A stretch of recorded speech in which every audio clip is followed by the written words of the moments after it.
Hello बच्चों, कैसे हैं आप। उम्मीद करता हूँ अच्छे होंगे और अपनी पढ़ाई कर रहे होंगे। तो बच्चों, आज हम क्लास 11 का जो हमने चैप्टर स्टार्ट किया था, मानव एवं उसकी कार्यकी के बारे में अध्ययन करना था, उसमें हम पाचन तंत्र शुरू कर चुके थे बच्चों। तो उसका आज हम भाग 2 शुरू करेंगे, जिसमें हम विभिन्न चरणों को बताएंगे जो कि पाचन में होते हैं। तो देखिए बच्चों, शुरू करते हैं। कल हमने संरचना पढ़ी थी, आज हम मानव पाचन तंत्र के मानव पाचन तंत्र के चरण, यानी मानव पाचन तंत्र कितने चरणों में होता है। तो बच्चों, ये 5 होते हैं। पहला होता है इंगेशन,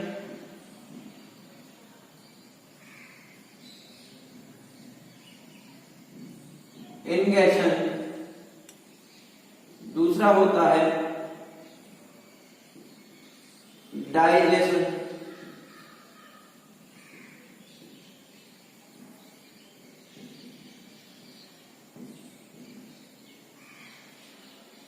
तीसरा होता है बच्चों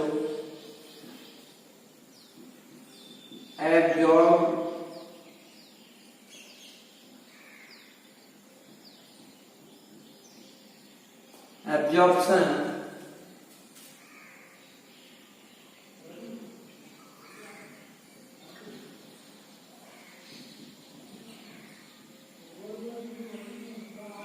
चौथा होता है बच्चों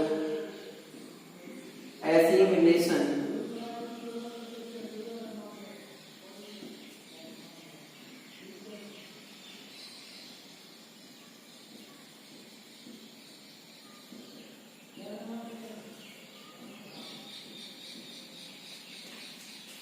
पांचवा होता है बच्चों इगेशन,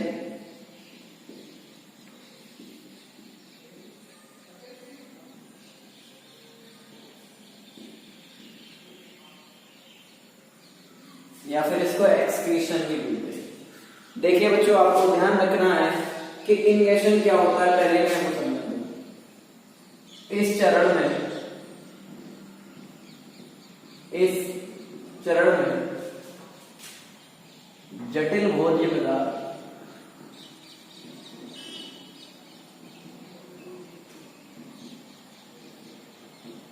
को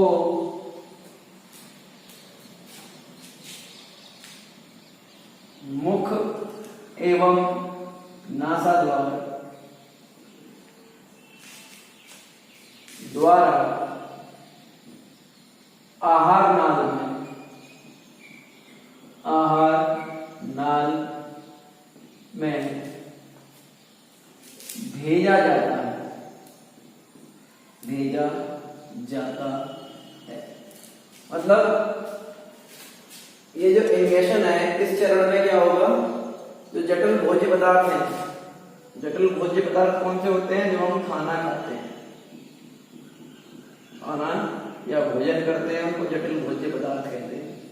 ठीक है, उनको मुख या नासा द्वारा, मुंह या नाक के द्वारा, ठीक है, आहार नाल में भेजा जाता है। आहार नाल हमारी मुख गुहा और नासा द्वार की बात से गुदा तक होती है। ठीक है, मैं अभी इसके बारे में भी बताऊंगा। डाइजेशन, जटिल भोज्य पदार्थों को या भोजन को क्या करते हैं, उत्प्रेरक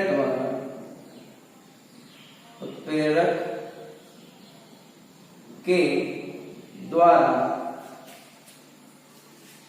अपघटन कराया जाता है, जिससे वह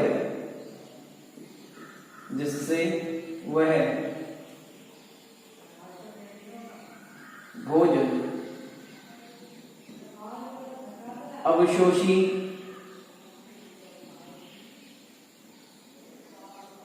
होने लायक बन जाए। ठीक है बच्चों, ये क्या है, जटिल भोजन पदार्थों को उत्प्रेरक को यहाँ पे कहते हैं एंजाइम्स। एंजाइम्स के द्वारा अपघटन यानी तोड़ा जाता है। और तोड़ने के बाद में क्या अपेक्षा रखी जाती है कि वो भोजन अवशेषी होने लायक बन जाए, मतलब अवशेषी हो सके। ठीक है। एब्जॉर्प्शन, एब्जॉर्प्शन का मतलब क्या होता है? सरल भोजन के अवशोषी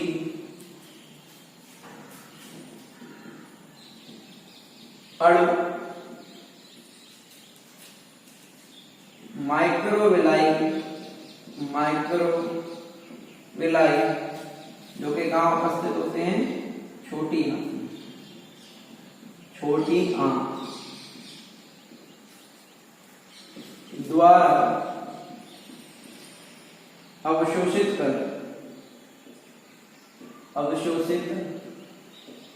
कर रक्त वाहिकाओं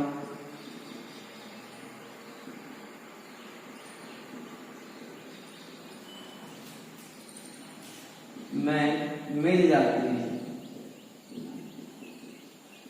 ठीक है बच्चों, क्या होता है जो एब्जॉर्प्शन स्टेज है, अवशोषण, इसमें क्या होता है? यहाँ पे तक अपघटन हो गया, सरल अणु बन गए भोजन के जो कि अवशोषी, मतलब जिन्हें अवशोषण कर सके। कौन? रक्त वाहिका। तो यहाँ पे सरल भोजन के अवशोषी अणु जो कहाँ से जाते हैं? ये सब अवशोषी अणु कौन अवशोषण करता है? माइक्रोविलाई। और माइक्रोविलाई कहाँ उपस्थित रहती है? छोटी आंत। छोटी आंत द्वारा अवशोषण कर लिया जाता है कहाँ पे? रक्त वाहिकाओं में। और रक्त वाहिकाओं से भोजन के अणु या भोजन में क्या होता है, मैंने बच्चों पहले ही बताया था आपको, भोजन में होते हैं पौष्टिक तत्व जिसको कहते हैं न्यूट्रिएंट्स। ठीक है। पोषक तत्व होते हैं, वो पोषक तत्व कहाँ चले जाते हैं? रक्त वाहिकाओं में। और रक्त वाहिकाओं में क्या होता है? रक्त होता है। तो इस प्रकार से जो भी हमने भोजन खाया है वो हमारे तीसरे चरण एब्जॉर्प्शन में क्या होता है? वो रक्त में मिल जाता है। अब चौथा है एसिमिलेशन, अवशोषी या अवशोषित भोजन के पौष्टिक तत्व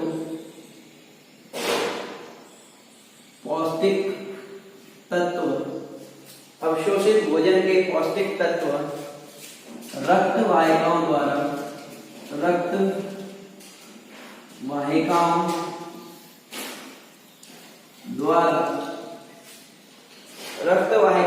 क्या होते हैं बच्चों? शरीर के विभिन्न भागों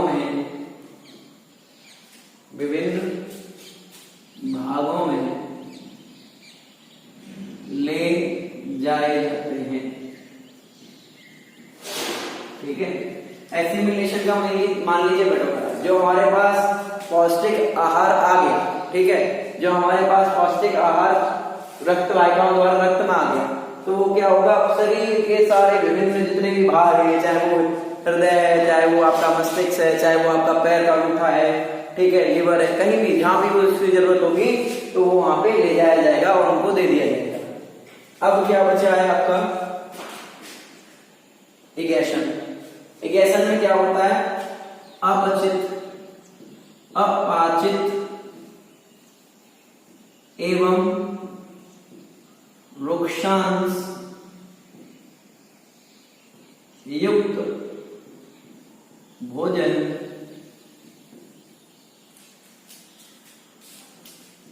मलाशय की ओर भेजा जाता है,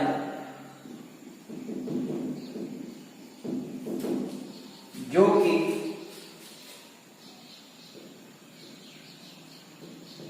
गुदा द्वारा शरीर से त्याग दिया जाता है। ठीक है बच्चों, इनगेशन में मैंने क्या बताया, सॉरी इगेशन में मैंने क्या बताया कि अपाचित एवं वृक्षांशित। वृक्षांश हमारे शरीर में वैसे भी नहीं पचता है, जैसे ग्रीन वेजिटेबल्स होते हैं, मैंने बताया जो सलाद वगैरह हम खाते हैं वो हम, क्योंकि वो सेल्यूलोज से बने होते हैं, ठीक है, उनकी भित्तियां, इसलिए हम उसका पाचन नहीं कर सकते।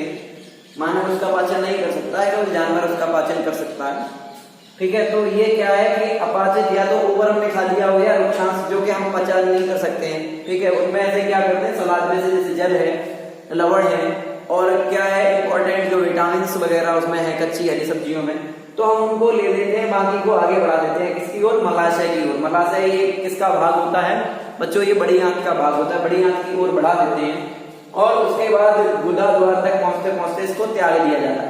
तो इगेशन का मतलब क्या होता है, अपाचित भोजन को त्यागना। उम्मीद करता हूं बच्चों ये आपको समझ में आया होगा। मैं एक साइड से हो जाता हूं, आप स्क्रीनशॉट ले सकते हैं या नोट्स कर सकते हैं, ठीक है बच्चों। अब इसके बाद हम बात करेंगे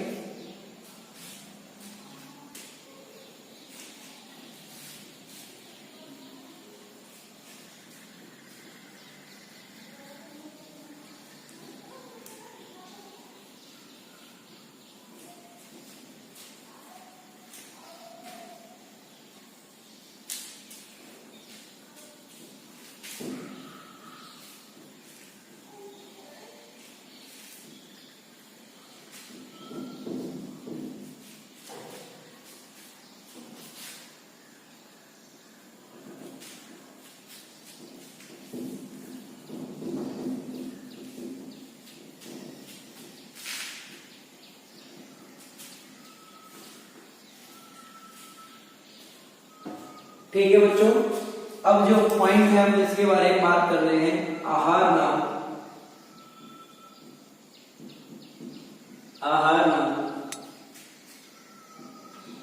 की संरचना एवं भाग, ठीक है। स्ट्रक्चर ऑफ, इसको बोलते हैं एलिमेंट्रिक एना एंड इट्स पार्ट्स, ठीक है। एलिमेंट्रिक एनाल के बारे में पढ़ना है और इसके पार्ट्स के बारे में पढ़ना है, ठीक है। तो बच्चों जैसा कि मैंने आपको बताया था, मानव पाचन तंत्र में मुख से लेकर, ये जो मुख है,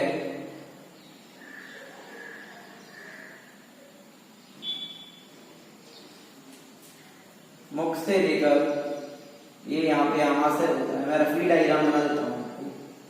ग्रेनेडी है, ये छोटी आंतें हैं, ये बड़ी आंत है,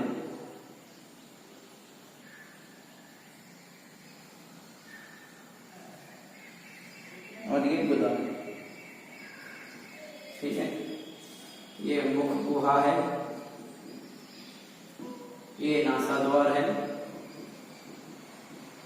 यहां से लेके गुदा, यानी मुख से लेके मुख, ये क्या है आपका ईसोफेगस, ठीक है। और वहां से लेके ये पूरा जो सिस्टम है, चाहे उसमें ग्रसिका हो या आमाशय हो, बड़ी आंत हो, छोटी आंत हो, गुदा हो, ये किसमें आएंगे आपके नासाद्वार, ठीक है। तो मैं आपको चित्रकल बना चुका हूं, उसमें आप ग्रंथियों को नहीं बनाएंगे। जैसे यहाँ पे लिवर था, यहाँ पे पैनक्रियास था, इनको छोड़ देंगे। सलाइवरी ग्लैंड यहाँ पे थी, इसको छोड़ देंगे। बाकी जो एक पाइप लाइक संरचना है, एक पाइप होता है ना घर पे, आप जिसमें पानी डालते हैं पौधों में, वो पाइप लाइक संरचना होती है। और ये कितनी होती है, यहाँ पे पॉइंट में लिख देंगे। आहार नाल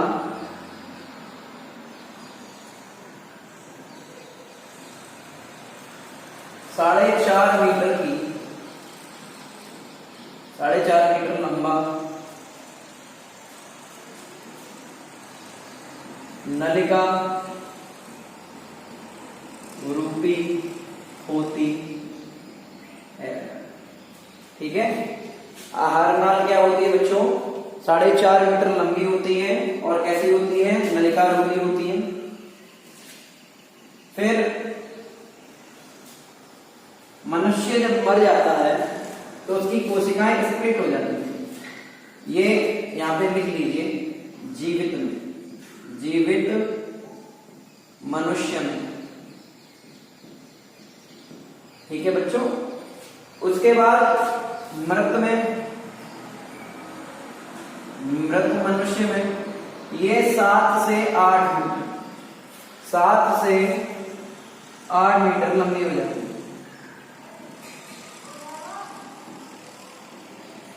7 से 8 मीटर लंबी हो जाती है। इसका एक ही कारण है, क्योंकि कोशिकाएं क्या होती हैं, स्प्लिट हो जाती है जब वो मृत हो जाती है तो। ठीक है।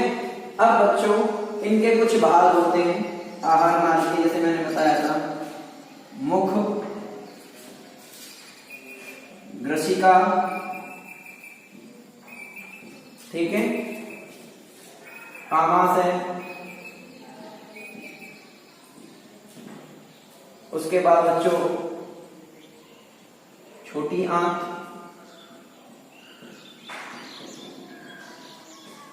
फिर बड़ी आंत, उसके बाद बच्चों गुदा। ठीक है बच्चों। देखिए बच्चों, मुख, ग्रसिका, आमाशय, छोटी आंत, बड़ी आंत और गुदा, इतनी चीजें आपको याद रखनी है। ठीक है बच्चों। अब हम बात करेंगे किसके बारे में, पहला पार्ट जो हमारा है मुख के बारे में, इसको नोट कीजिए।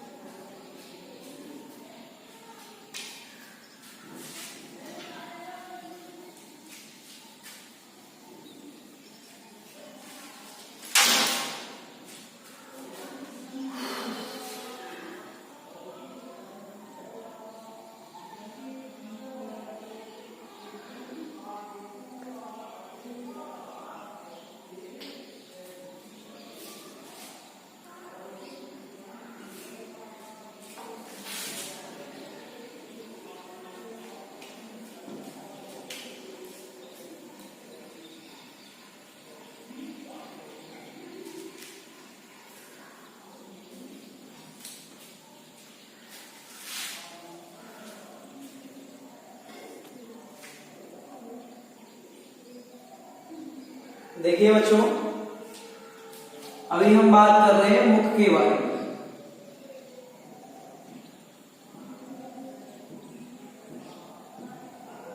आहार नाल का पहला भाग मुख होता है, तो इसमें हम किसके बारे में पढ़ेंगे, एक संरचना बना लेते हैं मुख की।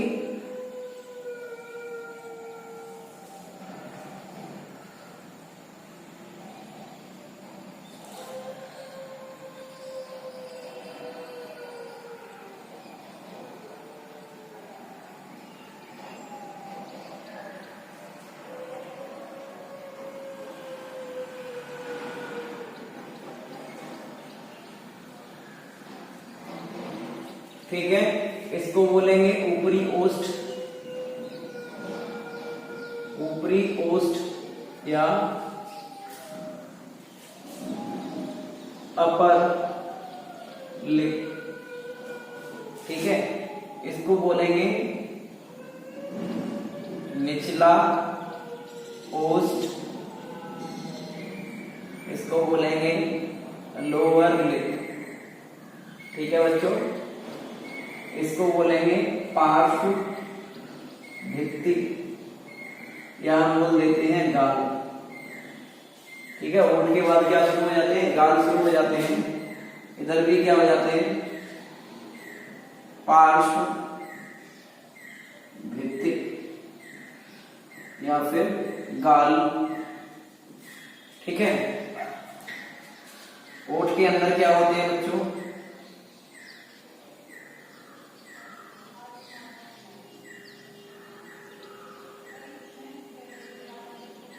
ये क्या होते हैं बच्चों, दांत होते हैं। ठीक है, ओठ के नीचे क्या होते हैं, दांत, और दांतों के पीछे तक, ये मैं डैश लाइनें बना दूं। ठीक है, दांतों के पीछे क्या होता है, कठोर तालु, इसको बोलते हैं हार्ड पैलेट।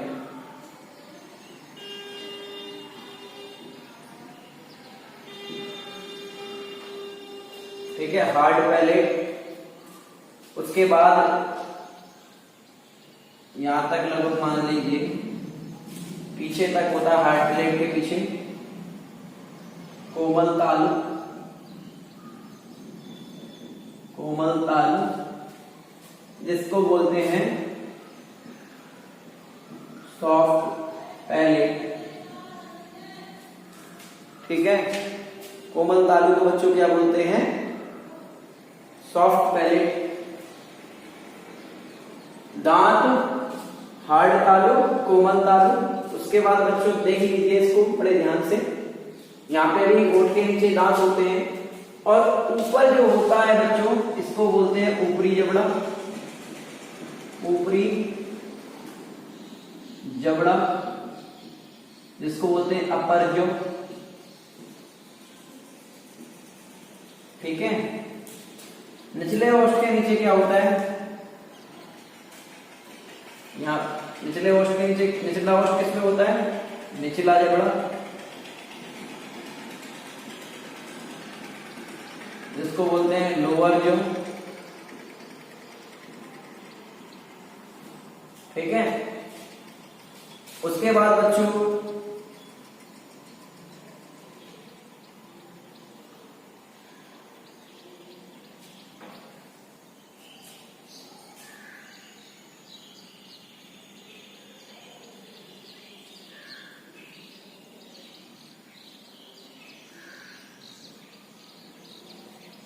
ये जीभ होती है, ये जीवा।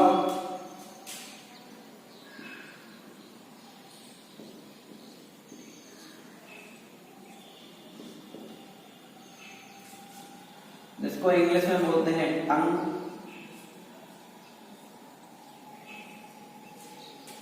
ठीक है, यहां पे क्या होती है? ये क्या है? स्वाद कलिकाएं होती हैं जीभ पर, जिनको बोलते हैं टेस्ट बर्ड्स। ये क्या करती हैं? टेस्ट दिखाती हैं, मतलब टेस्ट कैसा होगा कलिकाओं में। जैसे ये किस पे है? ये आगे की होती है, यहाँ कैसी होती है? मीठी। उसके बाद कैसी होगी? नमकीन। नमकीन स्वाद के लिए ये दोनों। ठीक है, साइड में होती है, बीच में नहीं होती। ठीक है बच्चों, फिर नमकीन के पीछे खट्टा और सबसे लास्ट में कैसी होती है? कड़वी। ठीक है, कड़वा टेस्ट सबसे पीछे लगता है स्वाद कलिकाओं में, साइड में खट्टा होता है, साइड में नमकीन होता है और ये जीवा। तो आप जो मुख वाला जो टॉपिक है, ठीक है, जब हम इसका एक और डायग्राम बनाएंगे उसमें ग्रसनी का भी इस्तेमाल होगा। इतने सब के बाद में आप समझ लो एक लार ग्रंथि। ठीक है, मुख में लार ग्रंथि आती है मगर वो आहार नाल के भाग में नहीं है, मगर हम उसके बारे में भी चर्चा करेंगे। उसमें हम कल बात करेंगे, बहुत ही इंटरेस्टिंग होगा वो, लैरिंक्स के बारे में। ठीक है, गलेट के बारे में, ग्लॉटिस के बारे में। ये कुछ शब्द हैं जो हम कल इस पे चर्चा करेंगे अगले पार्ट में। तो बच्चों आप इस डायग्राम को बना लीजिए।